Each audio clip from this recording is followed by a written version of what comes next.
ایک خوبصورت تقریب جس کا آج انعقاد ہوا ہے، اس کے بارے میں آج ہم آپ کو بتاتے ہیں۔ میں ہوں انتخاب عالم سوری، اور کیونکہ میرا خود بھی تعلق اسکول سے ہے تو آج میں ایک بہترین اسکول جسے نیو جنریشن اسکول کہتے ہیں، جس کے کراچی کے اندر 5 کیمپسز ہیں، اور آج یہ انہوں نے بہت ہی خوبصورت ایک اوپن ہاؤس کیا ہے۔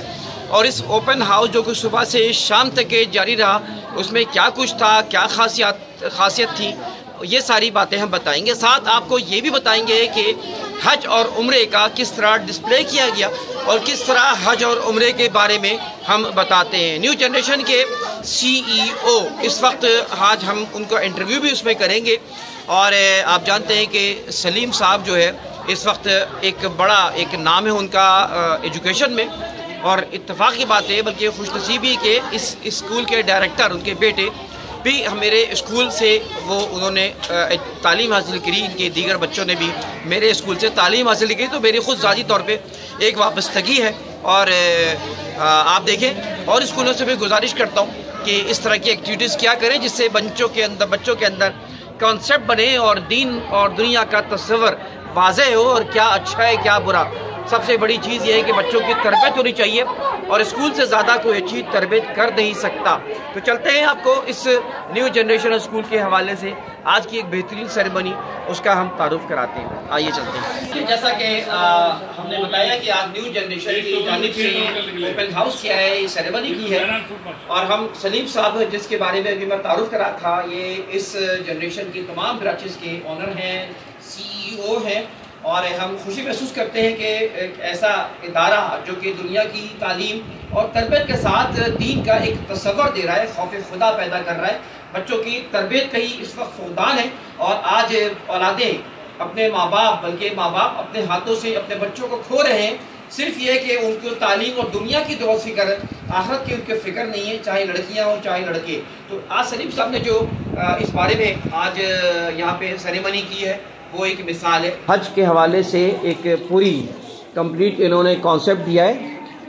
آب زمزم ہے یہاں پر میرے بھائی جانب، اور آگے آپ دیکھیں کہ اس وقت خاص طور پہ یہ دیکھیں یہ مقام منی ہے، اس کا تصور ایک دیا گیا ہے، اور ساتھ ساتھ یہ جو روزہ مبارک صلی اللہ علیہ وسلم کے بارے میں یہاں پہ دکھایا گیا ہے، ساتھ ساتھ صفا و مروہ کے حوالے سے باقاعدہ انہوں نے نیو جنریشن اسکول نے یہ اس کا اہتمام کیا ہے، اور صفا و مروہ اس کے ایک کانسیپٹ دیا ہے۔ ساتھ ساتھ یہاں دیکھیں کامیاب لوگ ناکام لوگوں کے حوالے سے بھی انہوں نے جو ہے ایک بڑا اچھا کانسیپٹ دیا ہے، جس کو آپ دیکھ سکتے ہیں اسکرین پر۔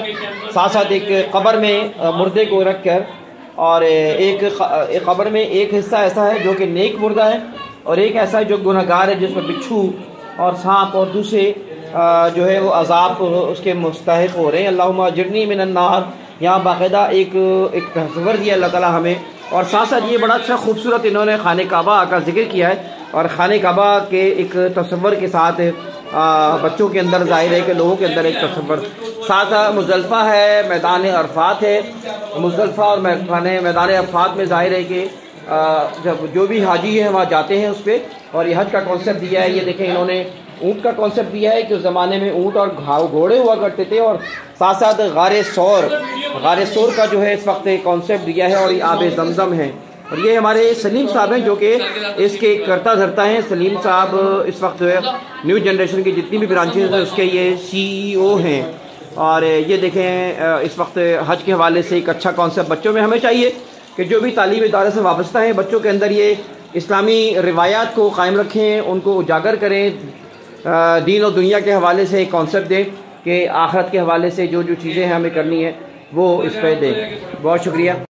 تو میں چاہوں گا کہ سلیم بھائی ذرا سا کچھ کانسیپٹ بتائیں ہمارے اس چینل پہ، آج بتائیں گے سلیم بھائی نے جو پروگرام کیا ہے اس حوالے سے بتائیں۔ سر پہلے تو میں انتخاب عالم سوری صاحب کا بہت شکر گزار ہوں کہ وہ ہمارے اسکول میں تشریف لائے، اور یہ ہمارے بچوں کے بھی شاگرد تھے، اس لیے ہمارے بہت محترم ہیں۔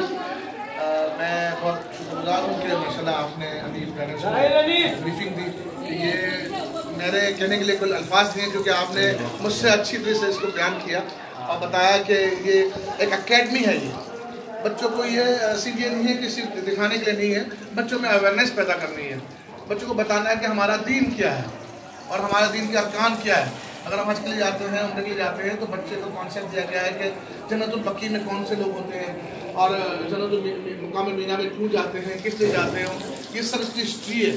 جب ہم اپنے بچوں کو دین کی طرف راغب کریں گے تو پہلے ہم اسکولوں میں یہی چیزیں پہلے کانسیپٹ دیں، نہ کہ ہم ناچ گانا کرائیں اور کچھ اور کرائیں، بلکہ اس کا کانسیپٹ کریں. ہمارا موٹو یہی ہے کہ پہلے بچوں کو دین کی تعلیم دی جائے. دنیاوی تعلیم بھی ہے، دین کی تعلیم ہے، لیکن ساتھ ساتھ چلنا چاہیے. تو میں یہی کہوں گا کہ جتنے بھی اسکول والے ہیں وہ اپنے اسکول کے اندر جو ہے ایک چھوٹا سا دینی مدرسہ ٹائپ کا بھی رکھے تاکہ بچوں کو قرآن کی تعلیم بھی ساتھ ساتھ چلے. اور اس طرح ابھی آپ نے دکھایا کہ اچھا انسان اور برا انسان، یہ اچھا انسان اور برا انسان جب تک ہم بچوں کا اس کا کانسیپٹ نہیں بتائیں گے، اس سے ہمیں اس وقت ہم بچوں کو بتائیں گے کہ اگر ہم اچھے کام کریں گے تو ہم مرنے کے بعد جو زندگی جو ہماری ہے وہی صحیح اصل زندگی ہے، نہ کہ دنیاوی زندگی. دنیاوی زندگی ہماری کیا ہوگی، 50 سال 100 سال ہوگی، لیکن ہماری آخرت کی زندگی جو ہے وہ ہر وقت ہم قبر میں بھی ہم ایسے رہیں گے جیسے زندہ ہیں. تو دنیا اور آخرت کی زندگی جب انسان کوئی غلط کام کرتا ہے تو اس کا دل بھی کالا ہو جاتا ہے اور اس کی آخرت بھی کالی ہے. اور دنیا کے اندر اچھا کام کرتا ہے تو مرنے کے بعد بھی وہ تر و تازہ رہتا ہے اور ویسے ہی کامیاب رہتا ہے. اس طرح یہ چیزیں بچوں کو کانسیپٹ بتایا گیا کہ ہمارا مسجد نبوی ہے جو اس کے بارے میں بتایا گیا، مکہ مدینہ ان کی اہمیت ان کے بارے میں بتایا گیا. اچھا دین کے بارے میں مزدلفہ اور عرفات، ہم یہ کانسیپٹ دے رہے ہیں کہ اگر ہم حج پہ جا رہے ہیں تو ہم مزدلفہ جاتے ہیں تو ہم مزدلفہ کے اندر آپ 2 رکعت نماز پڑھتے ہیں، مغرب کی نماز اور عشاء کی نماز اکٹھے پڑھتے ہیں. تو یہ بچوں کو ہم نے اویئرنیس دی ہے کہ ہم حج پہ جائیں گے تو یہاں ہمیں دونوں نمازیں اکٹھے پڑھنی ہیں. ابھی اس کے بعد اس سے پہلے ہم عرفات کے میدان میں جاتے ہیں، مزدلفہ سے پہلے ہم عرفات میں جاتے ہیں جہاں ہم اللہ تعالیٰ سے دعا کرتے ہیں، اپنے گناہوں کی معافی مانگتے ہیں. تو انسان ایسے پاک ہو جاتا ہے جیسے ماں کے پیٹ سے بھی پیدا ہوا. حج کا سب سے اہم رکن عرفات کا میدان ہوتا ہے، اور عرفات کے میدان میں رکوع عرفات ہے. اور اس کے بعد آپ مزدلفہ پہنچ گئے تو آپ کا حج مکمل ہو گیا. اور اچھا یہ سلیم صاحب ابھی جو بتا رہے تھے، مجھے ایک بات یاد آئی. میں اسکول کے چلانے والوں سے گزارش کروں گا، تعلیمی اداروں سے گزارش کروں گا کہ اللہ کے رسول صلی اللہ علیہ وسلم فرمایا کہ کھڑکی کھلی تھی، کسی صحابی نے بتایا کہ یہاں روشنی آتی ہے، ہوا آتی ہے. تو اللہ کے رسول فرمایا کہ اگر تم یہ نیت کر لو کہ اس روشنی کے ذریعے، اس کھڑکی کے ذریعے اذان کی آواز آئے گی تو تمہیں ثواب کا ثواب اور دنیاوی فائدہ بھی ہوگا. تو جس طرح سلیم صاحب بچوں کو اچھی تعلیم کے ساتھ، دنیا کی تربیت کے ساتھ ایک دین کی تعلیم بھی دے رہے ہیں اور تربیت بھی انہوں نے رکھی ہے.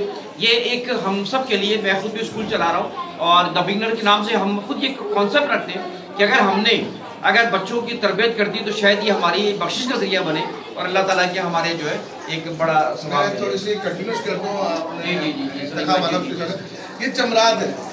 جمرات کا کانسیپٹ جو ہے وہ اس کے لیے کہ ہمارے یہاں لوگ حج پہ جاتے ہیں تو جوتے مارتے ہیں ان کو بتانے کے لیے کہ نہیں بھائی، جو آپ کو ارکان جو ہے وہ 7 کنکریاں مارنی ہے تو وہ مارنی ہے. چھوٹا جمرات، بڑا جمرات، اس سے بڑا جمرات. اس کا مقصد یہ ہے کہ ہمیں کیا کام کرنا ہے. بچوں کو اویئرنیس ہم ابھی سے دیں گے تو اللہ کرے گا وہ بھی اگر حج پہ گئے تو ان کو اپنے پیرنٹس کو بتائیں گے کہ پاپا جوتے نہیں مارنے، بلکہ جو ہمارا دین کا رکن ہے اسے چلنا ہے. اور اسی طرح سے اگر آپ دیکھیں کہ یہ صفا اور مروہ کی جو پہاڑیاں ہیں، یہ پہاڑیاں نہیں ہیں. یہ جب حضرت اسماعیل علیہ السلام جب پانی کے لیے ترس رہے تھے اور جو پانی کے لیے جو ہماری عائشہ کا نام ہے جو ہے حضرت ابراہیم علیہ السلام کی زوجہ جو پانی کے لیے آگ دوڑ رہی تھی تو اسے ہم صفا مروہ کہتے ہیں. اور صفا مروہ کی جو پہاڑیوں کے اندر جو آب زمزم نکلا تو وہ حضرت اسماعیل علیہ السلام کی ایڑیاں لگانے سے نکلا. تو یہ کانسیپٹ بچے کو بتانا ہی ہے کہ کیسے ہوا. اور جہاں تک آپ دیکھیں مقام مینا میں ایک شہر آباد ہوتا ہے اور یہ ہمارے دین کا ایک حصہ ہے کہ یہاں قربانی ہوتی ہے اور وہاں پہ رہنا پڑتا ہے ہمیں 3 دن یا 3 ڈیز 8 9 10 3 ڈیز آپ کو رہنا پڑتا ہے. اب اس کے بعد جب یہاں پر آئیے میں آپ کو دکھاؤں کہ یہاں پہ غار حرا اور غار سور. غار حرا میں ہمارے نبی صلی اللہ علیہ وسلم نے قیام کیا، نماز پڑھی وہاں پر، اور وہاں پہ جب دشمن ان کے پیچھے پڑ گئے تھے تو غار حرا میں انہوں نے بنا لی. یہ غار حرا کے بعد اچھا یہ کانسیپٹ. اور یہاں پر غار حرا میں دراصل اللہ کے رسول نے نبوت ملی تھی 40 سال کی عمر میں.